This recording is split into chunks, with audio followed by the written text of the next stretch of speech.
الحمد للہ رب العالمین والصلاة والسلام علی سیدنا و مولانا محمد وآلہ وصحبہ اجمعین اما بعد فاعوذ باللہ من الشیطان الرجیم بسم اللہ الرحمن الرحیم وَأَوْفُوا الْكَيْلَ إِذَا كِلْتُمْ وَزِنُوا بِالْقِسْطَاسِ الْمُسْتَقِيمِ ذَلِكَ خَيْرٌ وَأَحْسَنُ تَأْوِيلًا۔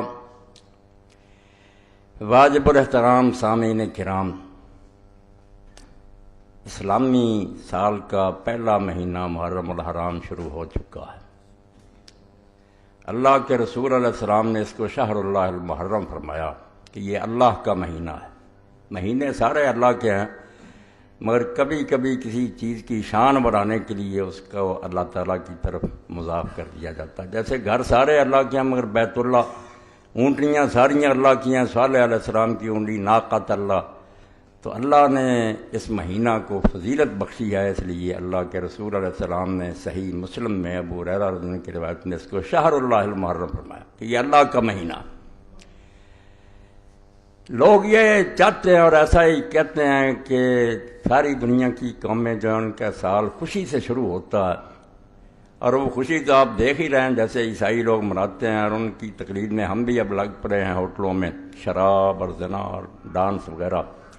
یہی ہونا چاہیے، مگر یہاں ان لوگوں کی توقع اور امید کے خلاف کہتے ہیں کہ نہیں، مسلمان رونے دھونے میں لگ جاتے ہیں، نیتیں بد ہیں۔ یہ نہیں کہ کوئی نیک نیت سے یہ کہتے ہیں کہ خوشی سے سال شروع ہونا چاہیے، اصل میں لوگوں کے سینوں میں رسول اللہ صلی اللہ علیہ وسلم کی اولاد کے بارے میں بغض جو ہے وہ جم چکا ہے، اور وہ ان کی زبانوں سے بھی باہر آتا ہے، اور کتابوں پر کتابیں بھی یہ لوگ لکھ رہے ہیں۔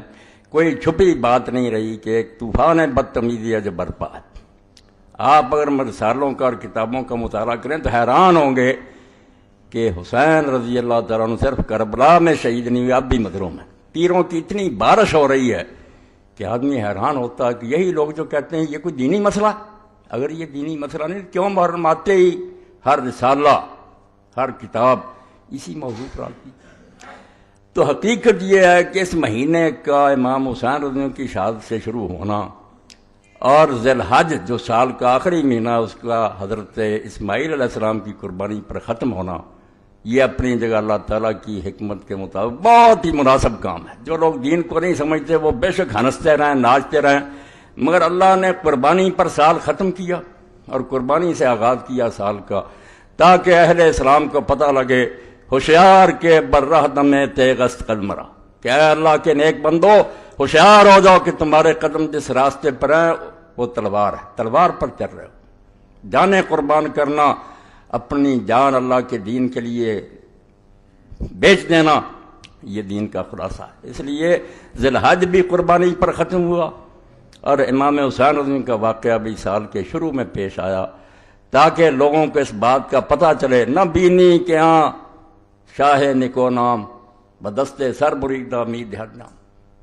دیکھتے نہیں ہو کہ اللہ تعالیٰ ان کے ہاتھ پر پیالہ رکھتا ہے، ان کو جام محبت کا پلاتا ہے جن کے سر کٹے ہوتے ہیں۔ یہ سر کٹوں کا دین ہے، اس لیے جو ناچنا چاہتے ہیں، ڈانس کرنا چاہتے ہیں، وہ عیسائی ہو جائیں، دوسرے مذہبوں میں چلے جائیں، یہاں تو رونا دھونا ہے، ایسا رونا دھونا جو بیکار نہیں ہے کہ صرف رو کر آرام سے بیٹھ جاؤ، نہیں، قربانیوں کو یاد رکھنا۔ اور اسی لیے یہ رسالہ علم و آگی جو آیا اس مہینہ کا، اس میں بھی مولانا ابوالکلام آزاد رحمۃ اللہ علیہ کا حوالہ دیا۔ بس میں ابتدا میں وہ بات آپ کی خدمت میں عرض کر دینا چاہتا ہوں۔ فرماتے ہیں حضرت حسین علیہ السلام کا واقعہ کوئی شخصی واقعہ نہیں ہے، کوئی نہ سمجھے نہ میرے خطبے سے کوئی بات تھی جو میں سنا رہا ہوں، کوئی کسی ایک آدمی کا قصہ نہیں ہے کہ کوئی شخص تھا جو مارا گیا۔ اس کا تعلق صرف اسلام کی تاریخ ہی سے نہیں بلکہ اسلام کی اصلی حقیقت سے ہے، یعنی وہ حقیقت جس کا حضرت اسماعیل علیہ السلام کی ذات سے ظہور ہوا تھا، اور وہ بتدریج ترقی کرتی ہوئی حضرت عیسیٰ علیہ السلام کی ذات کو پہنچ کر گم ہو گئی تھی، اس کو حضرت حسین رضی اللہ عنہ نے اپنی سرفروشی سے مکمل کر دیا۔ وہی بات جو علامہ اقبال رحمۃ اللہ نے فرمائی ہے، عجیب و سادہ و رنگی ہے داستان حرم، نہایت اس کی حسین ابتدا ہے اسماعیل۔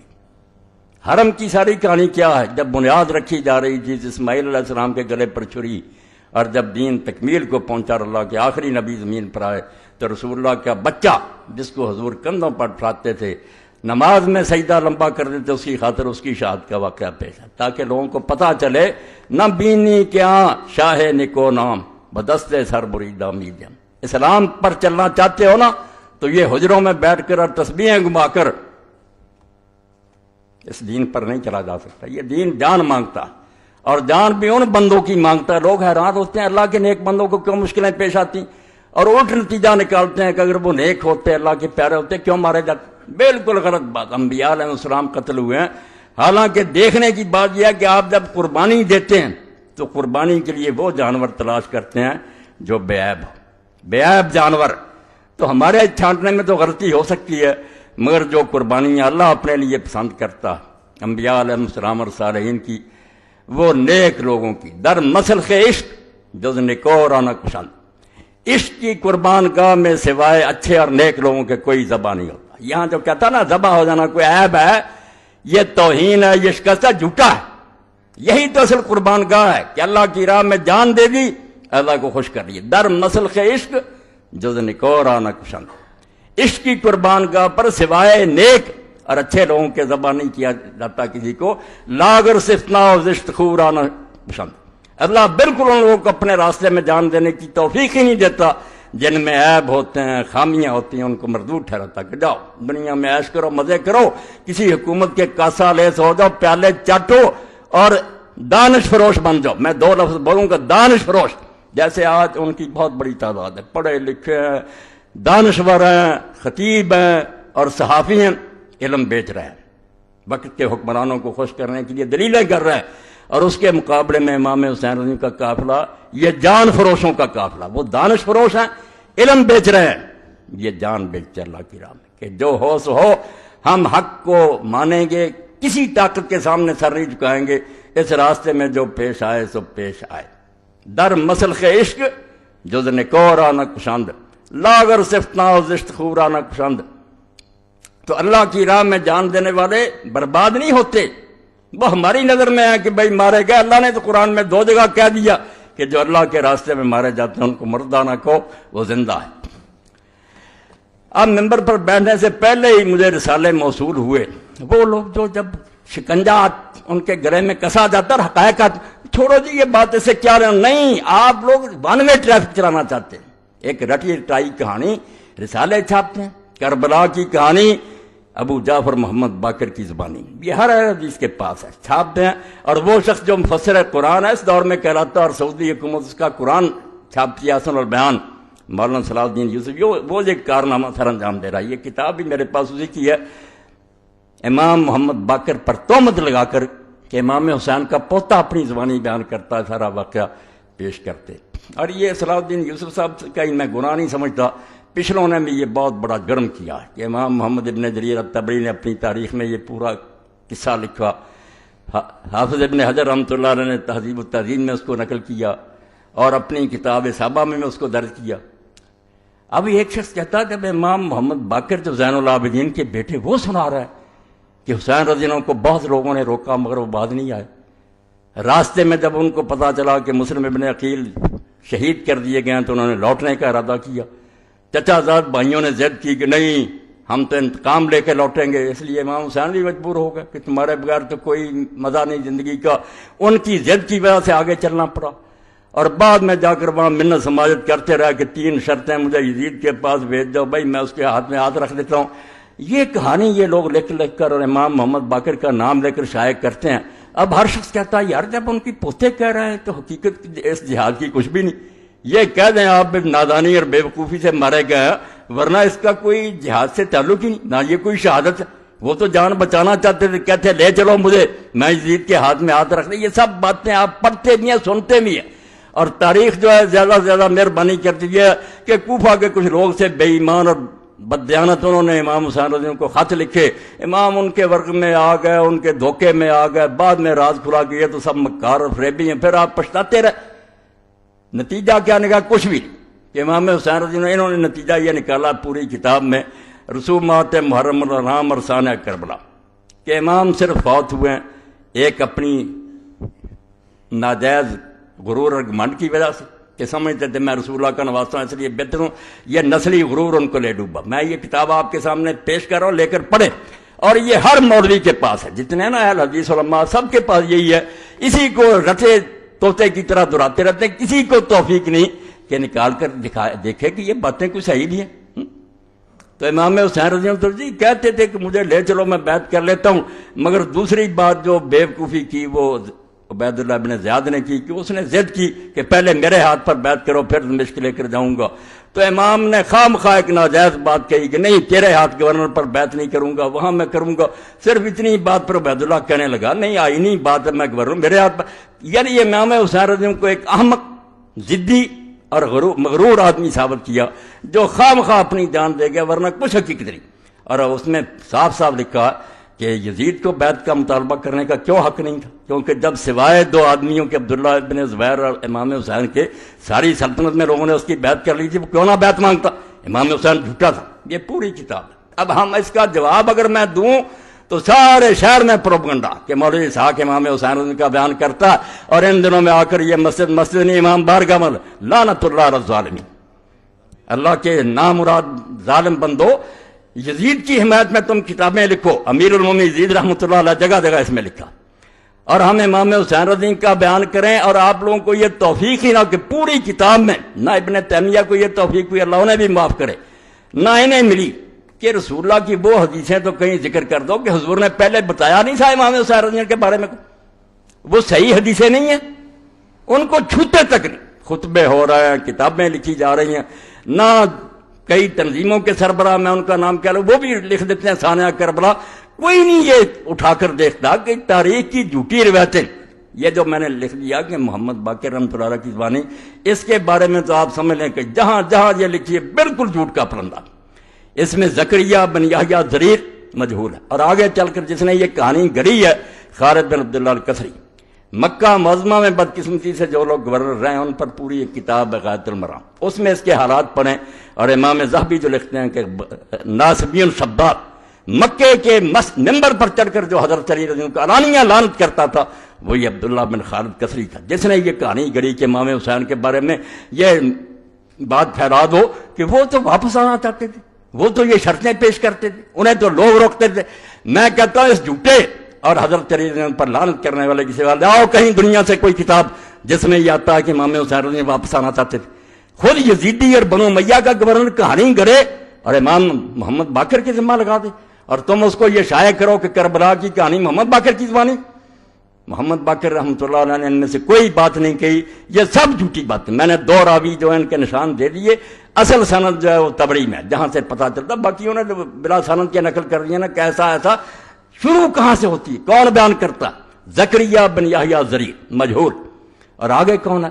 خالد بن عبداللہ الکسری، جس کو کہتے ہیں بغیض ناصبی، ایسا دشمن علی کہ مکہ کے ممبر پر حضرت علی رضی اللہ عنہ لعنت کرتا تھا، مگر ایسے لوگ پھر ان کو اللہ تعالیٰ معافی نہیں دیتا۔ آخر میں خود بنو امیہ نے اسے معذور کیا، اور جس برے طریقے سے اس کو پھر کوڑے لگائے اگر سزائیں ملی وہ تاریخ کا ایک حصہ، وہ پڑھنا چاہیے کہ ظالم کی گرفت کیسے ہوئی۔ پھر اس کی کہانی لئیے پھر تو دشمن اہل بیت کی کہ امام محمد باقر نے یہ کہا، تو اللہ کے لیے توبہ کرو، حدیث کی کتابوں کی طرف رجوع کرو۔ حسین رضی اللہ تعالیٰ عنہ پاگل تھا، اور کسی ظالم نے آج تک نہیں کہا، اور یہ بات جو اس کو بیان نہیں کیا کہ کوفہ بلانے والے تھے کون؟ امام حسین رضی اللہ بچہ تھا جو لوگوں کے بلانے پر چلا گیا، جو اٹھتا کہ کوفہ والوں نے بلایا اور بعد میں انہوں نے پورا نہیں کیا، ظالموں شرم کرو۔ وہ بلانے والا وہ جو امیر معاویہ رضی اللہ اس کے پاسن بھی نہیں، حضرت سلیمان بن سرد رضی اللہ کو کہتے ہو کہ وہ جھوٹا تھا۔ 5 آدمی ہیں جنہوں نے پہلا خط لکھا، اور اپنے گھر میں جس نے دعوت دی لوگوں کو بلایا کہ اللہ نے ایک طاغوت سے ہماری جان چھڑائی اور ایک دوسرا ظالم مسلط ہو گیا، آؤ حسین کو کھڑا کرو اور اس کا ساتھ دو، ان ظالموں سے جان چھڑائی۔ وہ خط پڑھو اس کا صحابی کا، امیر معاویہ رضی اللہ کا پتہ لگے کہ وہ صحابی کیا سمجھتے تھے کہ ایک طاغیہ اور طاغوت مرا اور ایک اور مسلط ہو گیا ہماری گردنوں پر، حضرت سلیمان بن سرد خزائی۔ اور بعد میں اس نے کیسے نبھایا، اگر اور توفیق نہیں تو البدایہ والنہایہ امام ابن کثیر کی اٹھا کر دیکھ لو، اس کی شہادت کا واقعہ پڑھو کہ کس طرح اس نے ان ظالموں سے بدلہ لینے کے لیے بعد میں پھر لوگوں کو جمع کیا کہ ہم وقتی طور پر ٹھیک ہے دب گئے۔ عبید اللہ بن زیاد نے دھوکے سے شہر پر قبضہ کر لیا، کرفیو نافذ کر دیا، ہمارے لیڈر گرفتار کر دیے، ہم مدد نہیں کر سکے امام حسین رضی کی، مگر یہ الزام ہم پر آ گیا کہ ہم نے بلایا تھا رمضان۔ بالکل صریح جھوٹ ہے، کوفہ والوں نے کوئی دھوکہ نہیں کیا، ان میں سے کوئی جھوٹا نہیں تھا، وہ سارے امام حسین کے رضی اللہ تعالیٰ عنہ کے والد کے فدائی تھے۔ اور حضرت سلیمان ابن سرد رضی اللہ صحابین جلیلا نبیذا فاضلا، جن کی شہادت کے واقعات لکھا اور امام نے لکھا کہ شہید ہو گیا، اللہ ان پر بے شمار رحمتیں کرے، اس کو ظالموں بدنام کرتے کہ جھوٹا تھا اور بنا دیا تھا، بدلہ لینے کے لیے اٹھا۔ اس تحریک کو توابون کی تحریک کہتے ہیں۔ 4000 آدمی کربلا میں گئے، امام حسین رضی کی قبر پر عہد کیا کہ یا بدلہ لیں گے ان ظالموں سے یا اپنی جانیں دے دیں گے۔ عبید اللہ زیاد کے ساتھ پھر مار کے وہ بیچارے مارے گئے، شہید ہو گئے۔ بعد میں بدلہ جس کی قسمت میں تھا، مختار ابن ابی عبیدہ سکری، اس نے ایک ایک کا صفایا کیا، شمر اور ابن زیاد سارے جتنے اس کے ہاتھ سے مارے گئے، مگر یہ حضرت سلیمان ابن سردار ان کے ساتھی جتنے بلانے والے تھے یہ عین الوردہ کے مقام پر شہید ہوئے، اپنی جانیں انہوں نے دے دیا، اپنا وعدہ نبھا دیا۔ تو جھوٹ اتنا پھیلایا گیا کہ جس کا جی چاہتا وہ کہانی چھوٹی سی بیان کر دیتا۔ بالکل اس طرح ہی جیسے میرے ایک استاد سے کارن میں وہ کہہ رہے تھے کہ اگر بات کو برباد کرنا تو اس کا طریقہ یہ ہے کہ لوگ بیٹھے ہوئے تھے، کھانا کھا رہے تھے، تو ایک آدمی نے کوئی کہانی چھوڑ دی، وہ بیچارہ لمبی بیان کرنے لگا، اتنے میں دوسرے کھا گئے۔ اس نے ایک دن سوچا میں بھی اس کو پھنساؤں گا، اس نے کہا یار یوسف علیہ السلام کا قصہ کیا تھا؟ اب قصہ تو اتنا لمبا قرآن مجید میں اتنا لمبا آیا، مگر اس نے چالاک تھا، اس نے کہا پدرے بود پسرے داشت گم کر دو بادیات۔ اور بات تو اتنی، ایک باپ تھا، اس کا بیٹا تھا، وہ گم ہو گیا، مل گیا، بس قصہ ختم ہو گیا کہ حسین رضی اللہ کو کوفیوں نے بلایا، دھوکہ کیا، یہ بعد میں منتیں ترلے کرتے رہے، مارے گئے۔ ظالموں، اللہ کی کروڑ لعنت ہے جھوٹوں پر۔ حسین رضی اللہ کی وہ شہادت جس کے بارے میں اللہ کے رسول جب بات ہی اللہ کی طرف سے بتلائی گئی اس وقت روئے، تمہیں یہ حدیثیں نہیں یاد آتی؟ اور اگر اس کے بارے میں شبہ تو سلسلۃ الحدیث صحیحہ دوسری جلد وہ علامہ البانی صاحب رحمۃ اللہ علیہ کی دیکھ لیں، ساری اکٹھی کر دیں۔ میں یہاں صرف الفتح الربانی جو مسند احمد کی طبیب ہے اس میں سے پڑھتا ہوں۔ یہ 23ویں جلد ہے۔ ان عائشہ ام سلمہ قال اب کی شک ہوا یعنی عبداللہ بن سعید ان نبی صلی اللہ علیہ وسلم قال لإحداهما لقد دخل علی البیت ملک لم يدخل علی قبلہ۔ رسول اللہ صلی اللہ علیہ وسلم کی ایک زوجہ مطہرہ آپ کے حجرہ میں داخل ہوئی تو رسول کریم علیہ السلام نے فرمایا کہ ابھی ابھی میرے حجرے میں ایک فرشتہ ایسا آیا تھا جو اس سے پہلے کبھی نہیں آیا۔ فقال علی ان ابنک ھذا حسین مقتول، اس نے مجھے یہ اطلاع دی کہ تمہارا یہ بچہ شہید کر دیا جائے گا۔ وَإِنْ شِئْتَ أَرَأَيْتُكَ مِنْ تُرْبَةِ الْأَرْضِ الَّتِي يُقْتَلُ بِهَا، تو پھر اس نے کہا کہ اگر آپ چاہتے ہیں کہ اس زمین کی مٹی دکھائی جائے تو میں اس کی مٹی آپ کو دکھا دیتا ہوں۔ قال فأخرج تربة حمراء، تو ام سلمہ رضی اللہ کہتی ہیں حضور نے پھر سرخ مٹی دی مجھے دکھائی کہ یہ اس فرشتے نے مجھے مٹی دی ہے۔ صحیح حدیث، کوئی شک شبہ نہیں۔ اور جس کی موت پر اللہ کا رسول جو اس کی روح اضطراب میں آئی، یہ بھی آگے حدیث آتی ہے ان ابن عباس قال رأيت النبي صلی اللہ علیہ وسلم فيما يرى النائم بنصف النهار، اور میں حیران ہوں کہ اسی حدیث کو یہ شیخ القرآن اپنی کتاب تنقیح الروات جو لکھی ہے مشکات شریف اس میں بالکل صحیح قرار دے چکا کہ کوئی شک نہیں، واقعی صحیح حدیث سے ثابت ہے کہ رسول اللہ نے حضرت حسین کی شہادت کی خبر دی تھی۔ اور یہ بھی ٹھیک ہے کہ حضور کو دیکھا گیا تھا، آپ روتے تھے، یہ خود مانا ہے صلاح الدین یوسف تنقیح الروات 4 جلد، مگر کتاب میں ذکر نہیں کرتے۔ جب رسالے لکھتے ہیں، تقریریں کرتے ہیں، بس کوفیوں نے بلایا چلے گا۔ اب جس کی پیدائش کے وقت ہی اللہ کے فرشتے نے اطلاع دے دی، اور اس واقعہ کو ہم بھی اتنا سمجھا کہ باقی اطلاع دینے کے لیے روز فرشتے آتے تھے، مگر اس کے لیے فرمایا ایسا فرشتہ آیا جو کبھی بھی آسمان سے پہلے نازل نہیں ہوا۔ تو ابن عباس پھر جس دن شہید ہوئے اس دن کا واقعہ بیان کرتے ہیں، رأیت النبی صلی اللہ علیہ وسلم فیما یری النائم بنصف النہار، اس کو بھی صحیح کہا کہ میں نے دوپہر کے وقت اللہ کے رسول علیہ السلام کو خواب میں دیکھا، وہ قائم اشس اکبر بیدہ قارورہ فیہا دم، حضور کھڑے تھے، آپ کے بال بکھرے ہوئے تھے، بدن مبارک پر داڑھی مبارک اور سر مبارک پر مٹی پڑی ہوئی تھی، ہاتھ میں شیشی تھی، اس میں خون بھرا ہوا تھا۔ فقلت بأبی انت امی یا رسول اللہ ما ھذا، میں نے گھبرا کر کہا اللہ کے رسول یہ کیا معاملہ ہے، آپ کی کیا حالت بنی ہوئی ہے اور یہ خون کیسا؟ قال ھذا دم الحسین واصحابہ، فرمایا یہ حسین اور اس کے ساتھیوں کا خون ہے۔ لم ازل التقط منذ اليوم، میں صبح سے اس کو اکٹھا کر رہا ہوں۔ فاحسن ذلک اليوم، تو حضرت عبداللہ ابن عباس رضی اللہ عنہ فرماتے ہیں ہم نے وہ دن اور گھڑی یاد کر لی۔ فوجدوا قتل فی ذلک اليوم، جب قافلہ لوٹا پٹا واپس آیا تو ہم نے دیکھا کہ واقعی وہی دن تھا اور وہی وقت تھا جب رسول اللہ بے چین تھے عالم ارواح میں، ان کا نواسا شہید ہو رہا تھا، ان کے ہاتھوں سے لٹی باغ رسالت کی بہار، جو نمازوں میں صدا پڑھتے رہے صلی اللہ۔ اور آئے گا وقت آپ دیکھیں گے کہ وہ ظالم جن کے بارے میں یہ سارے تنظیموں کے سربراہ، نہیں جی شمر جو تھا وہ تو ان کا اعلیٰ کار نہیں تھا، اہلکار تھا۔ اس نے لکھا کہ شمر اور دوسرے جو وہ کیا غلط کر رہے تھے، وہ ایک حکمران کے اہلکار تھے، وہ اپنے امیر کی اطاعت کر رہے تھے، ٹھیک کر رہے تھے امام حسین رضی کو قتل۔ ساری کتاب ظالم نے ایسی لکھی ہے۔ اور حال یہ علم کا، میں اس لیے خطبہ اردو میں کرا رہا ہوں کہ یہ لاہور پہنچایا جائے، یہ صلاح الدین یوسف صاحب کو دیا جائے کہ آپ کے علم کا حال یہ ہے کہ 19 صفحہ پر آپ نے لکھا ہے یہ تعزیہ کی مذمت کرتے ہو، تعزیہ غلط ہے تو ٹھیک ہے غلط ہے، مگر حدیث دیتے ہیں، حدیث میں آتا ہے اوپر لکھ رہا تعزیہ پرست حضرت حسین رضی اللہ کی مصنوعی قبر بناتے ہیں اور اس کی زیارت کو ثواب سمجھتے ہیں، حالانکہ حدیث میں آتا ہے، یہ یاد کر لو حدیث میں آتا ہے، میں پڑھوں گا حدیث۔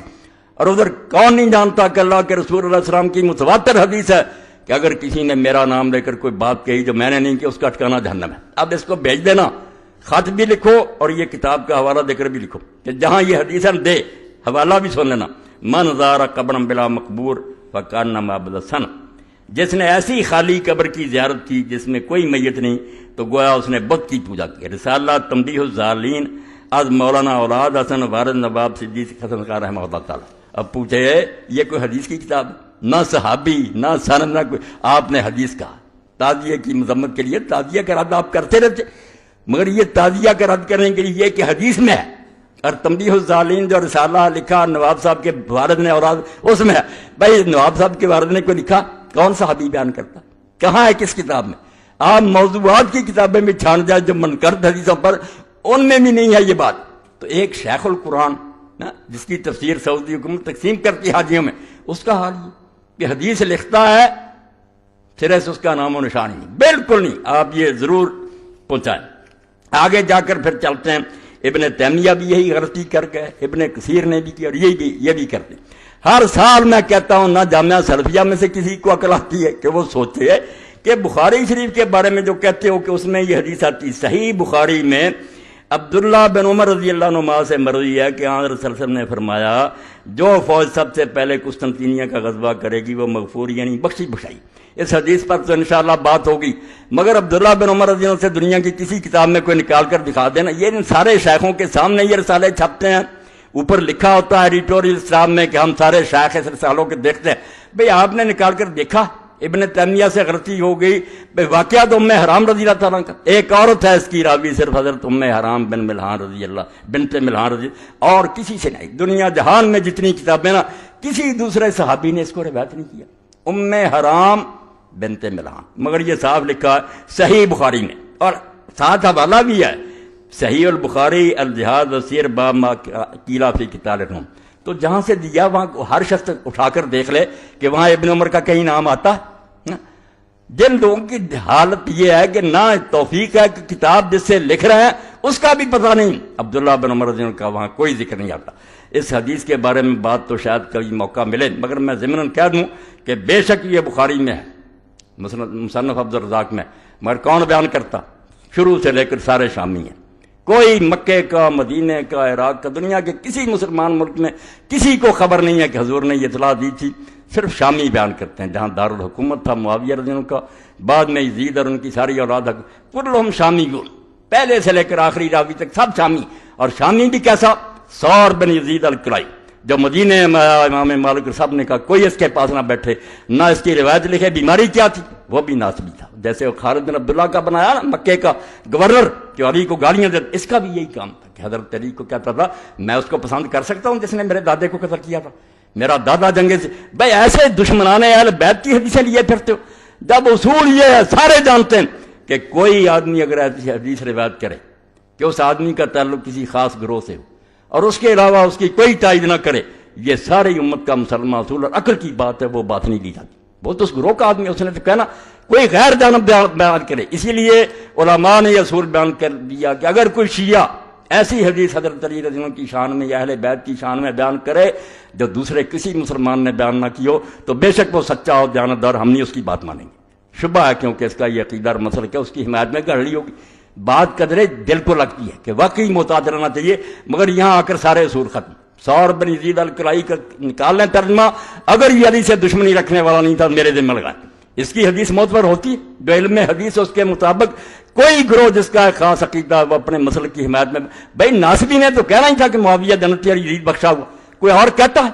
کسی کتاب میں دوسرے کوئی روایت ہے؟ یہ ضمناً بات آ گئی۔ تو خیر صحیح بخاری میں عبداللہ بن عمر، دوسری غلطی کہ عبداللہ بن عمر سے صحیح بخاری میں جہاں ہے نا، بلکہ اور کسی کتاب میں بھی تو نکال دیں، کسی جگہ عبداللہ بن عمر رضی اللہ کی یہ روایت نہیں ہے۔ یہ روایت جہاں بھی حضرت ام حرام بنت ملحان رضی اللہ تعالیٰ عنہ سے روایت۔ تو اس نے بھی خلاصہ یہی نکالا ہے کہ یزید بالکل امیر المومنین تھا، ساری امت نے تسلیم کر لیا تھا۔ کیسے تسلیم کیا تھا یہ بیان کرنا ہے، جس سے میں نے کہا اور علامہ ابوالکلام آزاد نے کہا یہ کہانی ہی نہیں دین کی حقیقت ہے۔ اور میں ڈنکے کی چوٹ کہتا ہوں کہ جو لوگ اسلامی خلافت کے مدعی اگر وہ حسین کو نہیں سمجھے ان کی تحریکیں بے برکت ہیں اور کبھی دنیا میں وہ اسلامی خلافت نہیں قائم کر سکتے۔ اسلامی خلافت برباد کرنے والوں کی حمایت کرتے ہو اور جو اس کو قائم کرنے کے لیے اٹھا اس کو باغی اور مجرم کہتے ہو، پھر کس خلافت کی بات کرتے ہو؟ اپنے دعوے کے خلاف تم غلط باتیں کرتے ہو۔ ایک طرف خلافت کے مدعی ہو، دوسری طرف جنہوں نے خلافت کو بدل کر ملوکیت میں تبدیل کیا اور ایسے ظالمانہ طریقے سے بیان کیا۔ میں یہ حقائق اس لیے لکھوانا چاہتا ہوں، میں نے اس بارے میں جو پڑھا دکھ تو یہ ہے کہ میں اس کو لکھوا نہیں سکا، آپ اس پر کتاب نہیں لکھ سکا، ورنہ اس پر ایک مبسوط کتاب ہزاروں صفحوں میں لکھنی چاہیے۔ یہ کوئی واقعہ، یہ اسلام کا ایک روشنی کا منار ہے، اگر یہ ڈھہ گیا اور حکومتیں چاہتی ہیں کہ اس کو گرا دیا جائے، یہ تو پیغام ویسے ہی دے دیتے نا کہ امام حسین کی قربانی، ورنہ ظالم مسلمان حاکموں کے لیے حسین ایٹم بم ہے۔ اگر وہ روح امت میں پیدا ہو جائے کہ برے کے سامنے سر نہیں جھکانا چاہیے، طاقت کوئی چیز نہیں ہے، حق کا ساتھ دینا چاہیے۔ اور اس میں یہ بھی نہیں دیکھنا چاہیے کہ آدمی تھوڑے ہیں ساتھ یا زیادہ، نہیں، جتنے ہوں لے کر میدان میں نکلتے۔ وہ سبق ہے جو ان لوگوں کے لیے تو موت ہے۔ یہ امام حسین کے دن پر کیسا پیغام دے سکتے ہیں؟ رسمی طور پر سیکٹری لکھ دیتے ہیں، بیان کرتے ہیں۔ حسین رضی اللہ تعالیٰ عنہ کے واقعہ میں یہ کہتا ہوں کہ کچھ لوگ پوچھتے ہیں یزید جو تھا وہ اپنی ماں بہن سے زنا کیا، جھوٹ بات، ایسی باتوں کی ضرورت نہیں، نہ ہمیں یزید کو کچھ برا برا کہنے کی ضرورت ہے کہ اس میں یہ برائیاں تھیں۔ برائی سب سے بڑی یہ ہے جو اللہ کے رسول علیہ السلام نے فرمائی تھی کہ اول من یبدل سنت رجل من بنی امیہ۔ اصل اعتراض میرا یہ ہے جو اصولی ہے، ہمیں کوئی اس سے بحث نہیں، وہ شراب نہ پیتا نماز نہ، جس طریقہ سے یہ خلافت بنی ہے میں مولانا ابوالکلام آزاد رحمۃ اللہ علیہ کے حوالے دوں گا اس سلسلے میں، کیونکہ وہ نایاب ہے۔ وہ میرے بچے نے کوشش کی اور بڑی محنت سے اس نے وہ کرمی جو تھے فوٹو اسٹیٹ کرا کے لایا، بڑی محنت کی ہے جعفر بچے نے اس بارے میں۔ آزاد نے لکھا کہ بنو امیہ کی حکومت غیر اسلامی اور خالص کفر جلی پر مبنی، کفر جلی کا ننگا کفر، کہ تشدد سے زبردستی سے جو حکومت بنوائی جائے اور جب زبردستی جو مسلمانوں کے تخت پر بیٹھ جائے، وہ فرشتہ بھی ہو تو شیطان ہے، کوئی حق نہیں۔ مسلمان امت کا حق ہے کہ اپنے لیے اپنا قائد چنے۔ ایک شخص زبردستی بیٹھ جاتا ہے اور بعد میں بیعت لیتا ہے، یہ خود اتنا بڑا گناہ اور جرم ہے کہ اس کے ہوتے وہ شراب نہ پیے، زنا نہ کرے، نمازی ہو، دیندار حاجی ہو، انتہا درجے کا بدماش ہے۔ اس کو کس نے کہا تھا کہ امت کا تخت جو ہے غاصبانہ، اس پر آ جائیں گے حوالے کہ صحابہ کی گردنوں پر کیسے تلواریں رکھی گئی، کس طرح بیعت چلے گی، جس سے پتہ چلے گا کہ اس سے زیادہ قیامت اس وقت اسلام پر جو آئی تھی نہیں آ سکتی۔ امیر معاویہ رضی اللہ عنہ نے اس سلسلے میں جو کردار ادا کیا، جو رشوت سے ہاتھ میں آ گیا، پیسہ دیا، جو تلواروں کے ذریعے ڈرائے جاتے تلواریں ان کے سروں پر لڑائی گی۔ اس لیے مسجد مدینہ میں جو بے حرمت بخاری شریف میں سناؤں، اللہ کے لیے تم ہمدردی کرو امام حسین سے، جس کے بارے میں رسول اللہ کا دین پایا گیا اور اس کی موت سے پہلے حدیث پاک میں یہ بھی آتا ہے، وہ سارے علامہ البانی صاحب نے اکٹھے کر دیے کہ حضرت علی رضی اللہ عنہ فرماتے ہیں حجرے میں داخل ہوئے، رسول اللہ کے آنسو بہہ رہے تھے، فرمایا یا رسول اللہ آپ بچے کو اپنی گود میں کھلا بھی نہ، رو رہے ہیں، فرمایا ابھی خبر دی گئی کہ یہ بچہ شہید کیا جائے۔ آپ نے کبھی نام نہیں لیا، ان حدیثوں کا حوالہ نہیں دیا، اتنا بغض اور کینہ ہے کہ تاریخی جھوٹ۔ اور میں نے جو آیت پڑھی شروع میں کہ جب تولو تو پورا تولو اور صحیح ترازو کے ساتھ تولو، بعض لوگوں کو سمجھ نہیں آئی وہ قرآن پر، میں نے اس لیے پڑھی کہ اسی شیخ القرآن نے خلاف تو ملوکیت کی شرعی حیثیت لکھی، مولانا مودودی صاحب کی کتاب پر تبصرہ کیا اور اس میں یہ بات کہی کہ ہم مانتے ہیں کہ صحابہ کرام سے بڑے بڑے جرم ہوئے، اس نے دوسروں والا راستہ نہیں اختیار کیا، سیدھا کان پکڑا کہ غلط کام ہوئے، ان کو بیان کرنا بھی جائز ہے، جب قرآن و حدیث میں بیان ہوا کیوں نہ بیان کیا جائے، مودودی سچا، مگر بیان جو ہونا چاہیے وہ صحیح حدیثوں سے ہونا چاہیے، صحیح روایتوں سے ہونا چاہیے۔ بس یہاں آ کر اس نے نا بات ختم کی اور بات ٹھیک ہے، کہتا جرم بھی ہوئے ہیں، بیان کرنا بھی گناہ نہیں ہے، کوئی توہین نہیں ہے، حقیقت بیان ہونی چاہیے۔ مگر روایت جو ہے پوری احتیاط سے لینی چاہیے. میں یہی کہتا ہوں اسی ترازو سے صلاح الدین صاحب توڑنا چاہیے تھا. آپ نے جتنی امام حسین کے بارے میں لکھی کہ وہ واپس آنا چاہتے تھے، ان کو صحابہ روکتے تھے، ابن عباس میرا چیلنجر کئی مرتبہ میں نے کہا کہ ایک صحابی کا روکنا بھی کوئی شہادت کرے مجھے پھانسی پر لٹکا دو. تم بنو امیہ کی گڑی ہوئی روایتیں کہ امام حسین کے جہاد کو برباد کر دیا جائے، وہ خالد بن عبداللہ کسری جو علی پر لعنت کرتا تھا ممبر مکہ پر، اس کی روایتیں بیان کر رہے. کہاں گیا وہ معیار؟ جو بات تم نے کہی تھی 100% ٹھیک. اور میں یہی کہتا ہوں کہ اگر مودودی صاحب کی کتاب میں کچھ چیزیں نہیں ماننی چاہیے، مگر میں نے جو اس پر حاشیہ چلایا صلاح الدین یوسف صاحب کی کتاب پر ایک ایک لفظ پر صحیح حدیثوں کے دے دیے میں نے صفحے کہ کس بات کا انکار کرتے، کون سی بات مودودی نے اپنی طرف سے کہی ہے. اگر تاریخی حوالے نہیں صحیح ٹھیک، انہوں نے لکھی تاریخ کی مدد سے، آؤ میں حدیث سے ثابت کرتا ہوں. یہی علی پر ممبروں پر لعنت کرنا، امیر معاویہ رضی اللہ عنہ کو برنا صحیح حدیثوں سے پیش کرتا ہوں. وہ اگر حاشیے چھپ گئے تو اس بارے میں اتمام حجت ہو جائے گا، کوئی آدمی نہیں بول سکتا، زبانوں پر مور لگ جائے گی. ایک ایک لفظ کی میں نے خبر لی ہے کہ کیا لکھ رہا تھا. ایک طرف معیار بناتا ہے کہ صحیح روایت سے کام لینا، پھر ساری جھوٹی روایت اپنے حق میں جتنی جھوٹی جاتی ہیں وہی تبڑی وہی ابن اسیر پھر معتبر ہو جاتے ہیں. اور ان سارے جھوٹوں کا حال یہ کہ جن کتابوں کو کہتے رہتے ہیں جھوٹ کا پرندہ، جب الو سیدھا ہوتا کہ امام حسین واپس آنا چاہتے تھے شرطیں، پھر وہی کتابیں معتبر ہو جاتی. میں ایسا نہیں کرتا، میں کہتا ہوں وازن بالقسطاس المستقیم، ایک صحیح ترازو لو اس سے تو لو. آپ کے خلاف جائے یا آپ کے حق میں جائے، بات وہ کہو جس کی سند مضبوط ہے. اس لیے میں آپ سب حضرات سے یہ کہتا ہوں کہ اللہ کے لیے حسین رضی کے واقعہ کو کوئی قصہ نہ سمجھے. جی جیسے کہا نا ابن مولانا ابوالکلام آزاد نے کہ یہ اسلام کی حقیقت ہے، اسلام سمجھنا چاہتے ہو ہے کیا؟ صرف حسین. رمز قرآن حسینہ موختم زیاد سے و شعرا فروختم. اقبال کہتا ہے قرآن کی تفسیر تو ہمیں سمجھ ہی حسین سے آئی. جب حسین کو سمجھا تو پتا چلا کہ مسلمان طاغوتوں کے سامنے سر جھکانے کے لیے پیدا نہیں ہوا کہ ظالم تختوں پر بیٹھ جائیں، ہم صرف سر جھکاتے رہیں. اور اس پر بھی میں پڑھوں گا کہ جب سے یہ نظریہ ایجاد کیا اہل سنت نے اور اہل حدیث نے کہ متسلط اور متغلب جو تخت پر بیٹھ جائے، بس نظریہ ضرورت کے تحت اس کو تسلیم کرو. میں اللہ کو حاضر ناظر کر کے کہتا ہوں کہ سارے دین کی بربادی اس لیے ہوئی کہ جس چیز سے یہ ڈرے تھے نا کہ اگر مقابلے میں اٹھے تو خون ریزیاں ہوں گی، اس سے زیادہ برائیاں آئیں. خون دینے سے تو بچ گئے، یہ جانیں بچاری چوہوں کی طرح بلوں میں گھس گئے، مگر حرام دادے سے زیادہ حرام دادا آگے آتا گیا اور امت آج تک بھگت رہی ہے. اگر یہ سمجھتے کہ نہیں جیسے میری زمین پر کوئی قبضہ کر لے وہ غاصب ہے، جہاں تک ممکن ہو میرے لیے اس سے اپنا کتا چھڑانا فرض ہے. یہ حکومت جو ہے یہ جمہور کی ملک. کتنے کہتے ہیں جمہوریت کفر ہے؟ جمہوریت کفر یہودیوں عیسائیوں والی ہے کہ 50 سے زیادہ آدمی ہو جائے کہ شراب حلال ہے. ہمارے ایسا نہیں ہے، جو اللہ نے حلال و حرام کر دیا وہی ہے. مگر اس کی تنفیذ کے لیے، اس کو چلانے کے لیے جو آئے گی ایجنسی، جو لوگ آئیں گے وہ کیسے آئیں گے؟ تلوار سے لوگ تخت پر بیٹھیں گے، دوسروں کو مار کر جو تخت پر قبضہ کرے وہ طریقہ ہوگا، یا باپ کے بعد بیٹا بیٹھتا جائے گا چاہے نالائکی. اور اس کے تماشے بھی لوگوں نے پہلی صدی میں دیکھے. حسین رضی اللہ تو شہید ہو گئے، مگر یہ رسم بد امیر معاویہ رضی اللہ نے شروع کر دی سنتاً سریہ، اس کا انجام کیا ہوا؟ پھر حضرت عبداللہ ابن زبیر رضی اللہ کی بیعت ساری دنیا نے کر لی، ساری دنیا نے یزید کے بعد ان کی بیعت کر لی. صرف شام کا علاقہ رہ گیا. وہاں سے بھی مروان نے تہیہ کیا کہ چلو یار مدینہ چلیں اور ابن زبیر کی بیعت کر لیں. وہ صحابی ہیں، صحابی کے بیٹے ہیں، حضور کی پھوپھی کے اولاد ہیں، جھگڑے ختم کریں. یہی عبید اللہ ابن زیاد حرامی یہ ملا، اور یزید کا ماموں ملا حسان بن مالک بن بدر. اس نے کہا کیا کر رہا ہے؟ آج تک علی سے جنگیں لڑتے رہے، اس کی رات کے آپ ان کے ساتھ جا کر صلح کرتے ہو. پھر دیا مروان نے اپنی بیعت لے لی، اور بیعت کے بعد جا کر پھر جنگ لڑی حضرت ضحاک بن قیس صحابی کے ساتھ. وہ ابن زبیر کے حامی تھے، مرج راحت کوئی ایک کربلا، وہاں وہ حضرت قیس بن ضحاک مارے گئے.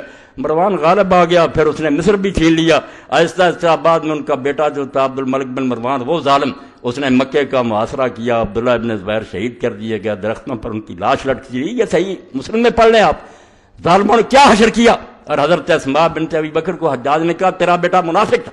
آج کہتے ہیں کسی صحابی کو برا، حجاج نے سامنے کہا ابو بکر صدیق کی بیٹی کے، رسول اللہ کی سالی اور ابن زبیر کی عبداللہ بن تیرا بچہ منافقین کا سردار تھا. اس نے کہا نہیں، وہ نمازی تھا، حاجی تھا، دین پر تھا. اور بعد میں لاش کئی دیر لٹکی رہی، اور ابن حضرت اسماء لونڈی کو ساتھ لے کر گئی، نظر نہیں تھی. اور اپنی لونڈی سے پوچھا کبھی وقت نہیں آیا کہ سواری سے اتر جائے؟ لاش لٹک رہی تھی. ان ظالموں کی باتیں کرتے. تو مروان نے جب یہ سارا دھندا چلایا، اور جس نے مشورہ دیا تھا یزید کا ماموں حسان بن مالک بن بہادر الکلبی، یعنی مسلمانوں کی حکومت کیسے تماشا بنی. رونا یہ کہ جو اتنی بڑی عظیم شے تھی رسول اللہ کی خلافت کہ یہاں قدم رکھتے ہوئے ابو بکر صدیق اور حضرت عمر ڈرتے کہ نہیں اور کسی کو بنا لو، وہ تماشا بن گئی، لوٹ کا مال بن گئی. کہیں مروان اٹھ کھڑا ہوا اور مروان نے حضرت حاق بن قیس کو قتل کیا.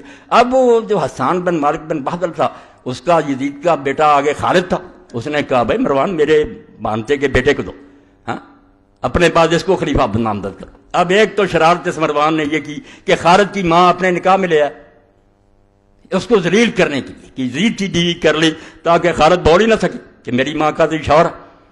اور دوسری طرف جب وہ محفل میں آتا ایسی بد زبانی اور بدگوئی کر یبن رتبہ اے بڑی نرم و نازک چوتروں والی کی بیٹا، بڑا ذلیل ہوا. اس نے جا کر ماں سے ایک دن کہا کہ تو یہ نکاح نہ کرتی تو میں یہ دن نہ دیکھتا. اس نے کہا چپ کر جا، ذکر نہ کرنا، ہو جائے گا ٹھیک. اس نے اپنی لونڈیوں کے ساتھ طے کیا یہ اسلامی خلافت کا رونا رونا. پہلی صدی رسول اللہ کی گدی کیسے ان لوگوں نے ذلیل کی. صحابہ بیٹھے رہ گئے، بڑے بڑے مجاہدین بدر احد کے بیٹھے رہ گئے اور یہ ایسے بچے بیٹھنے شروع ہو گئے. اب اس نے جب آیا مروان تو پوچھا مروان نے کہ خالد نے میرے بارے میں کوئی بات نہیں کی تھی. انہوں نے کہا نہیں، اس نے کیوں کہنا تھا، وہ تو آپ کا بڑا ادب کرتا.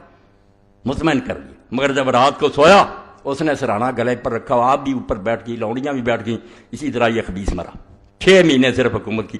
مگر اپنے بعد خالد کو دینے کی بجائے وہ ماموں نے جو چکر چلایا تھا نا یزید کے کہ میرے باندے کے بیٹے کو وہ نہیں کیا، اپنے بیٹے عبد الملک اور عبد العزیز کے لیے وصیت کر گیا. خلافت مذاق بن گئی کہ اپنی نسل میں باندھتے پھرو، مسلمان بس منہ میں گنگنیاں ڈالے بیٹھے رہے، تماشا دیکھتے رہے کدھر جاتی. بعد میں ایسے ہوا وہ خالد بھی تنہا رہ گیا، یہ خلیفہ بن گیا عبد الملک.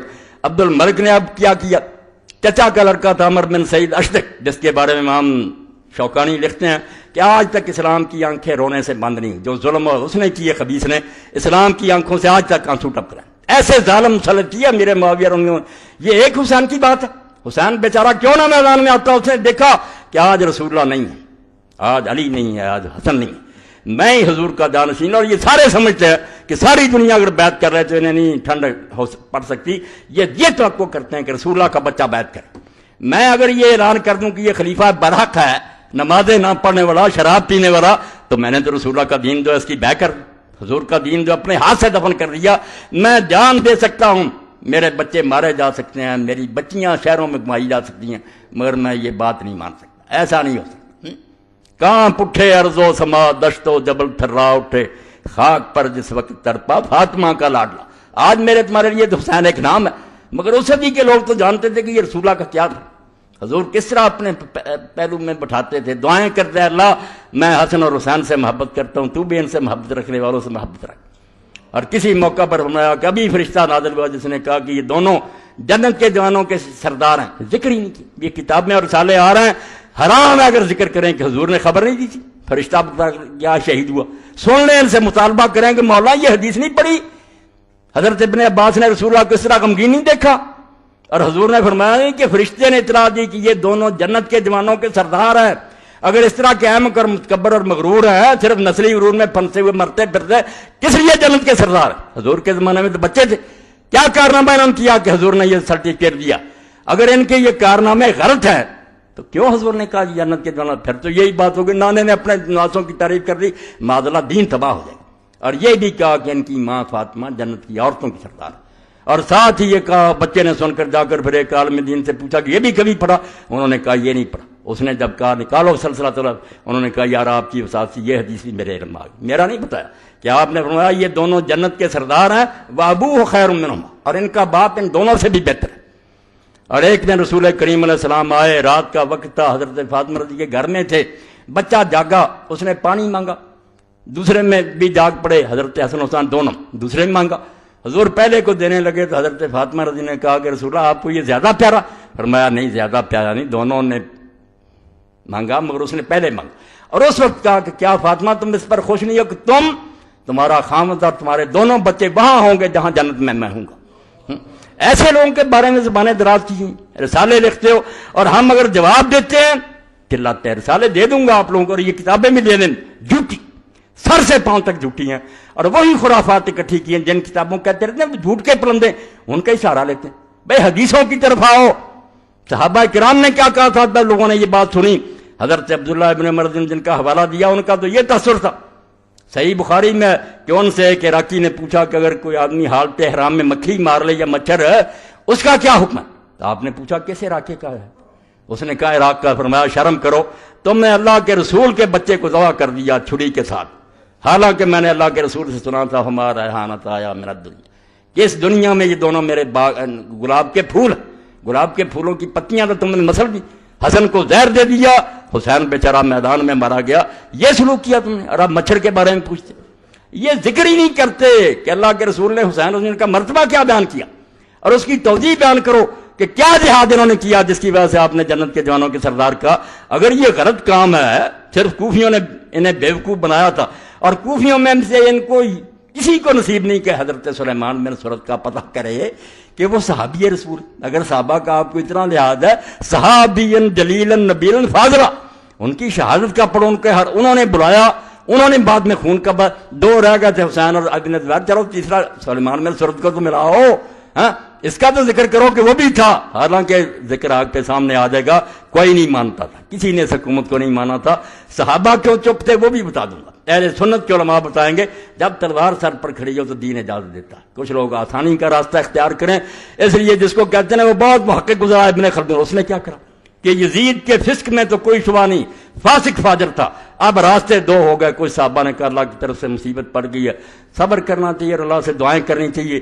امام حسین ابن زبیر نے کہا نہیں، یہ کوئی راہ نہیں ہے، عظیمت کی راہ یہ ہے کہ میدان میں آنا چاہیے۔ یہ وہ مانتا کہ یہ فاسق ہو گیا تھا، بدکار ہو گیا تھا، اس لیے دونوں گروہ مانتے تھے کہ یہ بدکار ہے، پھر اسی کتاب کو جس کو کہتے رہے یہ بڑا محقق ہے، جب خلاف نہیں یہ بھی متصر ہو گیا، امام حسین کے بارے میں جذباتی ہو گیا، عقل کے اندھو جذباتی کیا ہونا، مورخ ہے، وہ ایک ایک روایت کو جانتا ہے، وہ تمہاری لکھی ہوئی باتوں کو پڑھ چکا ہے کہ یہ سب خرافات بنائی ہوئی باتیں۔